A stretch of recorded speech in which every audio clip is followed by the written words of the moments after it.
அதாவதுமா சல்மா விமலான்னு பாத்தீங்கன்னா 2 பேருமே வந்து ஒரு அடாவடி பார்ட்டின்னு தான் சொல்லணும். சல்மாவையும் சரி விமலாவையும் சரி 2 திருநங்கைகளுக்கான ஒரு பிரச்சனை. அதாவது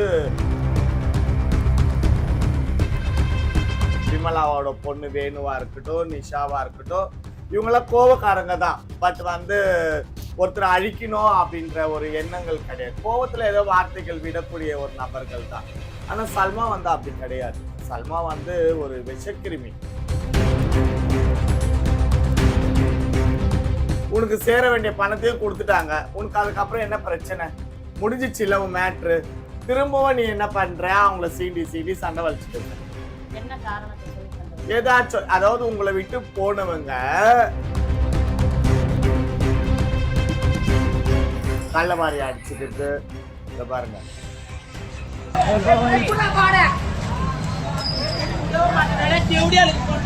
போலீஸ் ஸ்டேஷன் முன்னாடி அப்ப வந்து பாத்துக்கோங்க எந்த அளவுக்கு உங்களுக்குள்ள ஒரு வெறித்தனம். இந்த 20 பேர் கரெக்டான கட்டுமானத்துல இருந்து உங்களுடைய நியாய நீதிகளை வந்து இவங்க எல்லாம் மதிச்சு இருந்தால் ஏமா காவல்துறை கிட்ட போறாங்க? சல்மாவும் ஒரு கல்நாயக்கு. அப்ப நாயக்குங்க குரூப்ல நாயக்குங்களா அடிச்சுட்டு மங்கமாண்டு ஊர் உலகம் சிரிக்கிற மாதிரி நடந்துக்கிறீங்க. அப்ப உங்ககிட்ட எங்க ஒரு கொள்கை இருக்குது?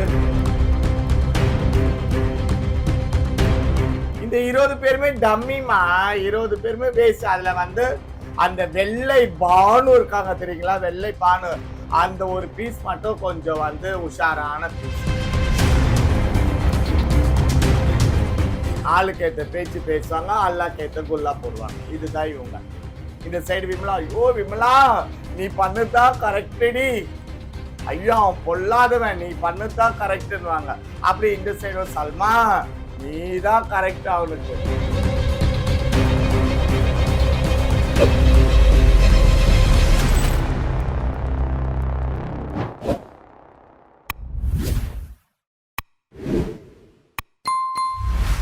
மந்த்ராவின் பார்வையிலே ஊடக நேயர்களுக்கு வணக்கம். நான் உங்கள் பவித்ரா சிவகுமார். இன்றைக்கு நம்ம கூட வெளிச்சம் அறக்கட்டளையின் நிறுவனரும் திருநங்கை சமூக போராளியும் நமது மந்த்ராவின் பார்வையிலே ஊடக நிறுவனருமான மந்த்ரா மேம் அவர்கள் தான் இணைஞ்சிருக்காங்க. வணக்கம் மேம். மந்த்ராவின் பார்வை நேயர்கள் அனைவருக்கும் மந்த்ராவின் பணிவான வணக்கங்கள். அதாவது நிறைய விஷயங்கள் வந்து நம்ம சேனல் மூலியமா போயிட்டு இருக்கு. நம்ம சேனல் வந்து திருநங்கைகளுக்காக நிறைய விஷயங்கள் வந்து பேசப்படுது. நம்ம சேனலும் திருநங்கைகளுக்காக தான் இருக்கு. திருநங்கைகள்ல ஏதாச்சும் பிரச்சனை நம்ம வந்து யூடியூப் சேனல் மூலியமா வந்து பேசணும்னு இருக்கிறவங்க தாராளமா நம்ம சேனல்ல வந்து அணுகலாம். வேற ஏதாச்சும் ஹெல்ப் வேணும் சேனல் மூலியமா, யூடியூப் சேனல் மூலியமா ஏதாச்சும் உதவிகள் வேணும்னாலும் நம்ம மந்த்ராவின் பார்வை சேனலை அணுகலாம்ன்றதை தெரிவிச்சுக்கிறேன்.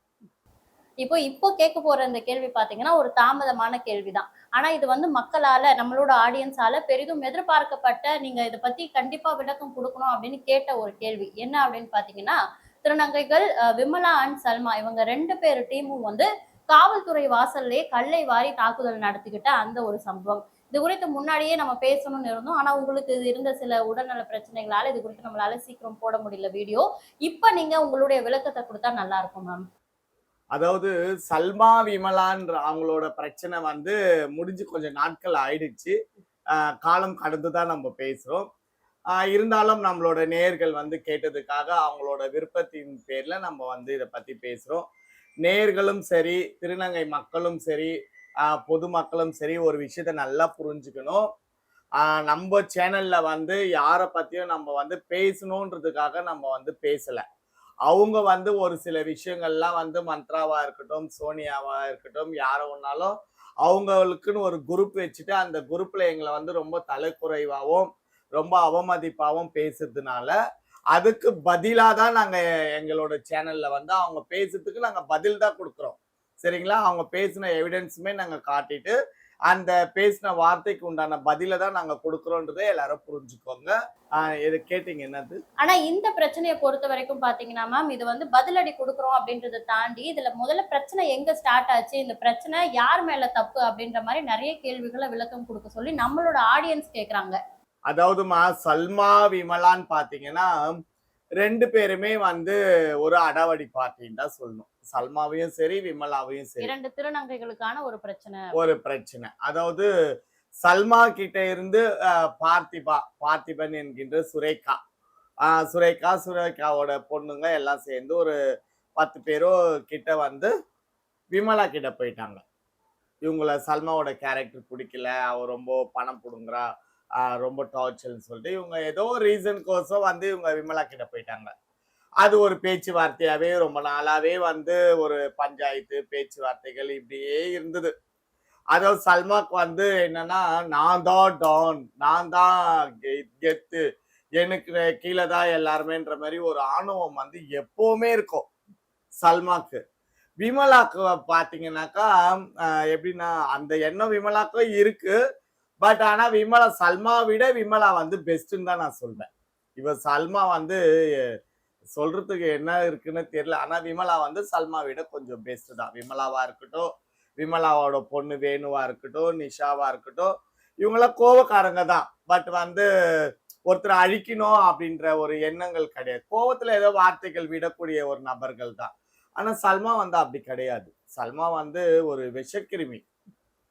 அது அழிக்கணும்னா அழிச்சிடுவா. அவளோட பார்வையிலேயே வந்து அழிக்கக்கூடிய தன்மை இருக்கும். அந்த மாதிரியான ஒரு நபர் அவ சல்மா. அப்படி இருக்கும்போது இவகிட்ட இருந்து ஒரு 10 பேர் அங்க போயிட்டாங்க. அத ஏற்கனவே நம்ம பேசியிருப்போமே, இந்த பைசலான்னு ஒரு அமௌண்ட். அப்போ வந்து 1,12,000, அப்புறம் 61,000. இப்ப நான் குறைச்சிருக்கேன் அது கூட. சரிங்களா? அது 61ல இந்த பைசலா காசெல்லாம் கூட வந்து பெரியவங்களெல்லாம் இவங்க வச்சு பேசி, அத பெரியவங்க இருக்கிறாங்களே உட்கார வச்சு பேசி, இவங்க அந்த 10 பேருக்கு உண்டான காசு ஏதோ 5 லட்சம் ரூபாய் வந்து பைசலா கொடுத்துட்டோம் சல்மாக்கு அப்படின்ற மாதிரி பேச்சுவார்த்தைகள்லாம் முடிச்சு செட்டில்மெண்ட்டும் முடிஞ்சிச்சு. எம்மா உன்னை பிடிக்கலன்னு வந்துட்டாங்க, பிடிச்சவங்க கிட்ட அவங்க போயிட்டாங்க. அவங்களுக்கு நல்லவங்களோ கேட்டவங்களோ அவங்களுக்கு விருப்பம் போயிட்டாங்க. உனக்கு சேர வேண்டிய பணத்தையும் கொடுத்துட்டாங்க. உனக்கு அதுக்கப்புறம் என்ன பிரச்சனை? முடிஞ்சிச்சு இல்ல உன் மேட்ரு. திரும்பவும் நீ என்ன பண்ற? அவங்கள சீண்டி சண்டை வலிச்சுட்டு இருக்க. என்ன காரணத்தை சொல்லி சண்டை? ஏதாச்சும், அதாவது உங்களை விட்டு போனவங்க உங்களை விட்டு பிரிஞ்சிட்டால் அவங்க வந்து சென்னையில வலம் வரக்கூடாது, அவங்க வந்து சென்னையில பொழைக்க கூடாது. அப்ப அவங்களுடைய வாழ்வாதாரத்துக்கு என்ன பண்ணுவாங்க மேம்? அதுதான் பண்ணக்கூடாது. உங்களுக்கு புரியுதுங்களா? நம்மளுக்கும் அவங்க எல்லாம் என்ன பண்ணிட்டு இருக்காங்க, அந்த டீமை விட்டு நம்ம கிட்ட வரவங்களை வந்து அவங்களோட வாழ்வாதாரத்தை முடக்கி அவங்களுக்கு வருமானமே இல்லாமல் ஆக்குனா திருப்பி அவங்க கிட்டே வந்துருவாங்கன்ற ஒரு முயற்சி தானே பண்றாங்க. அதே சேம் வந்து விமலா கிட்ட பண்ணும்போது, நீ எப்படி சென்னையில பிறந்து வளர்ந்தியோ அதே போல தானே விமலாவோட சேலநாத்திங்கெல்லாம் சென்னையில பிறந்து வளர்ந்துக்கிறாங்க. அவங்க முறைப்படி உனக்கு என்ன செய்யணுமோ அதையும் செஞ்சுட்டாங்க, கொடுக்க வேண்டியதும் கொடுத்துட்டாங்க. வாங்கிட்டு நீ கம்முன்னு இருக்க வேண்டியது தானே. திருப்பி அவங்க பொழப்புக்கு போற இடத்துல போய் வம்பு வலிக்கிறது, போன்ல மிரட்டுறது, இப்படி எல்லாம் பண்ணிட்டு இருந்தா அவங்களும் எவ்வளவு நாளைக்குமா பொறுப்பாங்க? அப்ப அவங்க தரப்புல இருக்கக்கூடிய பெரியவங்க எல்லாம் வந்து சல்மாக்கு ஏத்த மாதிரி கொஞ்சம் அப்படி இப்படி பேசுறதுனால இவங்களுக்கு நியாயம் கிடைக்கல. நியாயம் கிடைக்காத ஒரு ரீசன்ல தான் இந்த மோதல்கள் அனைத்துமே வந்துச்சு. இது அனைத்துக்குமே காரணம் சிஸ்டம் வந்து சல்மா அவர்களுக்கு சப்போர்ட்டிவா பேசுறாங்க. ஆமா. அப்போ விமலாவும் அதே நாயக் சிஸ்டத்துல தானே மேம் இருக்காங்க. அவங்களுக்கு ஏன் ஆதரவு தெரிவிக்க மாட்டாங்க? விமலாக்கும் ஆதரவு தெரிவிக்கிறாங்கம்மா. அதாவது சல்மா வந்து பணத்திலையும் டான், படையிலையும் கொஞ்சம் டான். விமலா கிட்ட படை இருக்கு, பணம் இல்ல. பணம் அந்த அளவுக்கு இல்லைன்னு சொல்ல முடியாது, அந்த அளவுக்கு இல்ல.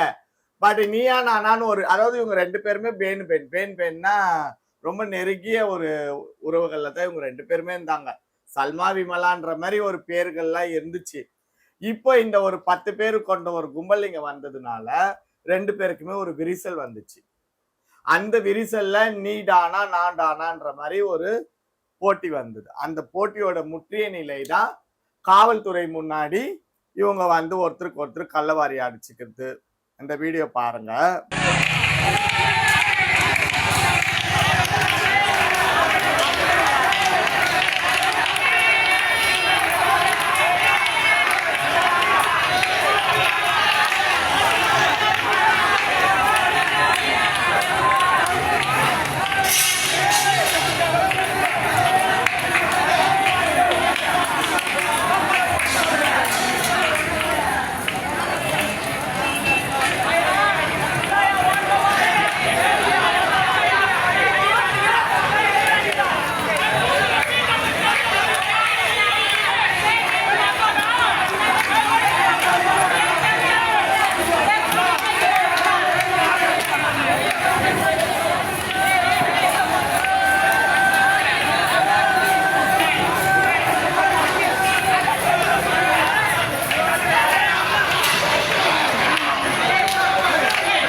கள்ளவாரி அடிச்சுக்கிட்டு இத பாருங்க.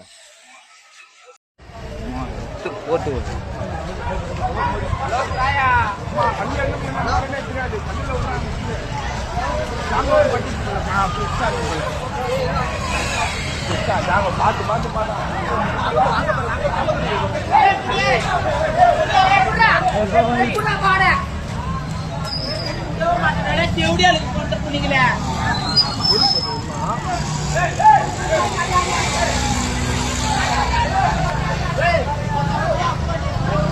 போலீஸ் ஸ்டேஷன் முன்னாடி அப்ப வந்து பாத்துக்கோங்க எந்த அளவுக்கு இவங்களுக்குள்ள ஒரு வெறித்தனம்.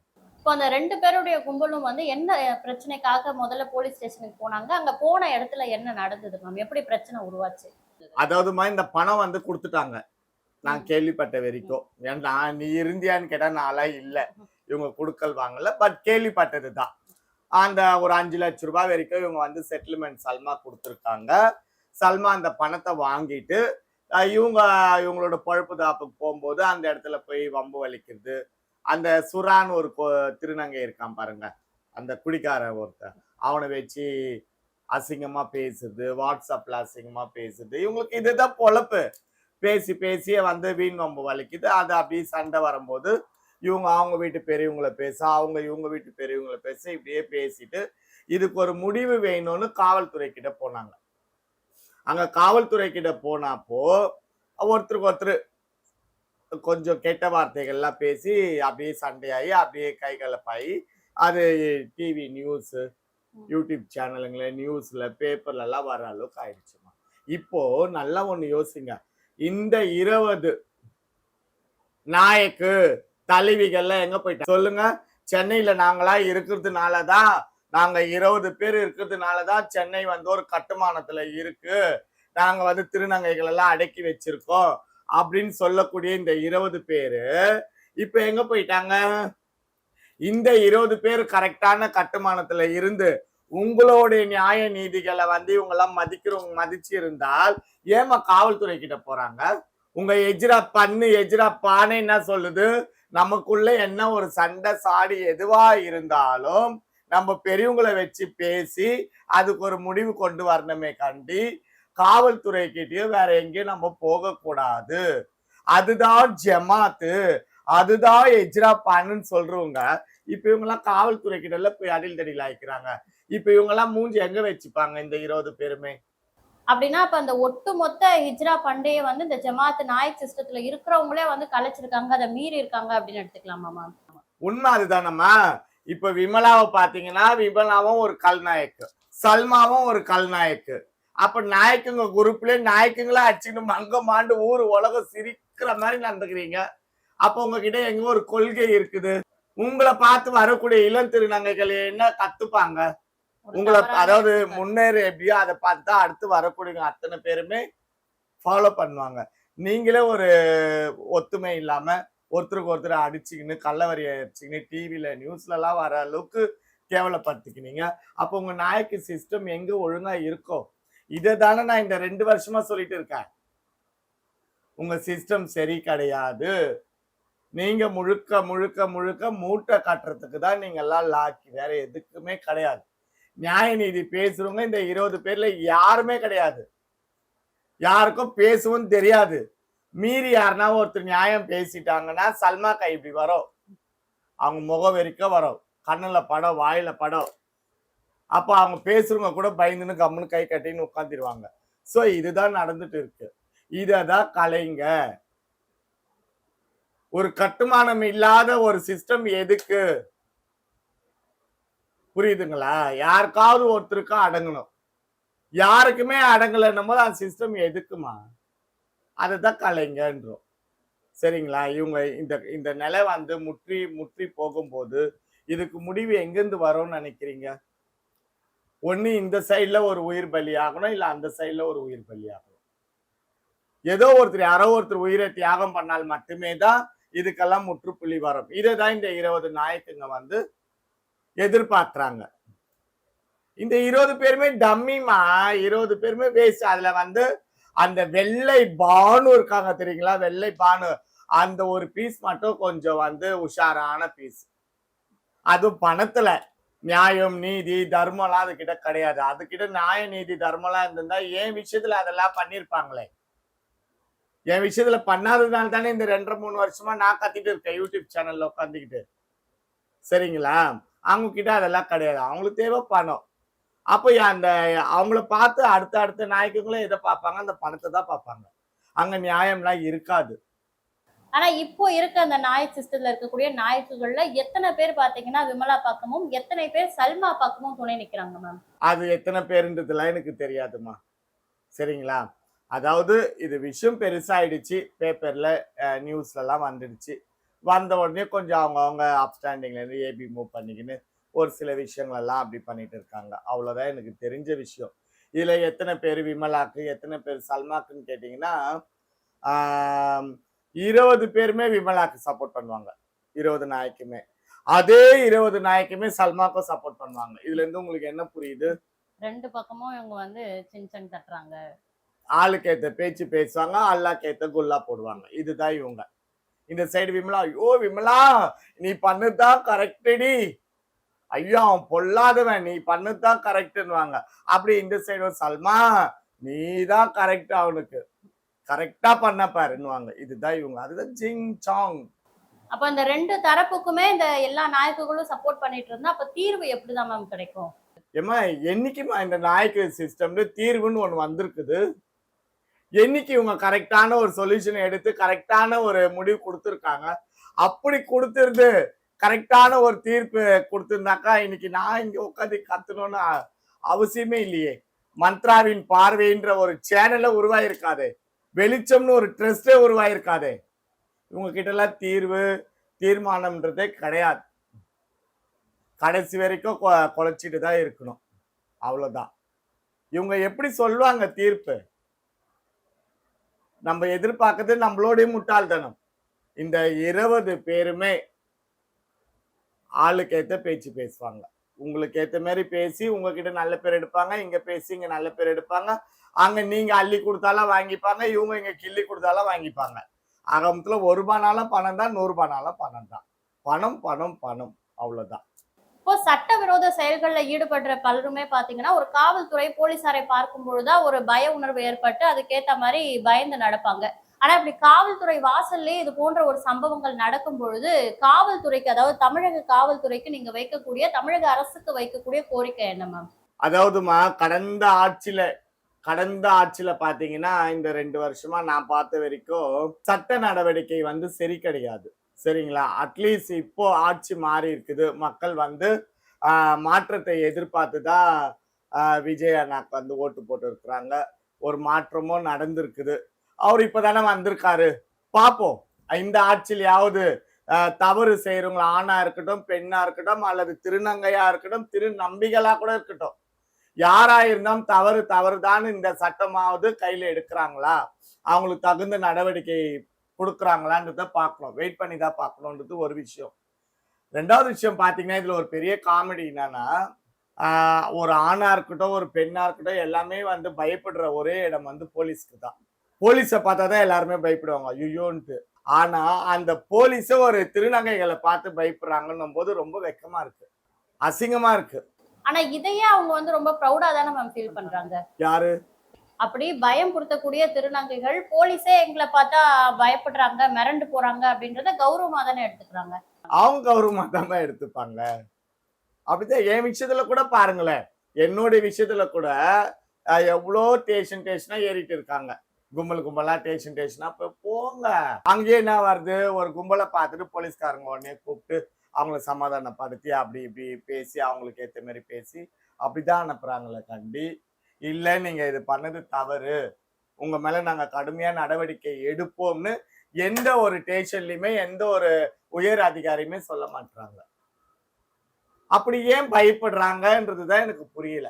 பார்ப்போம் இந்த ஆட்சியிலாவது தவறு செய்யறவங்க திருநங்கையா இருக்கட்டும், ஆண் பெண்ணா இருக்கட்டும், யார் ஒன்னாலுமே இருக்கட்டும், சட்டம் வந்து தண்டிக்கும்ன்றது இந்த ஆட்சியில நடக்குதான்றதை வெயிட் பண்ணி பார்க்கலாம்.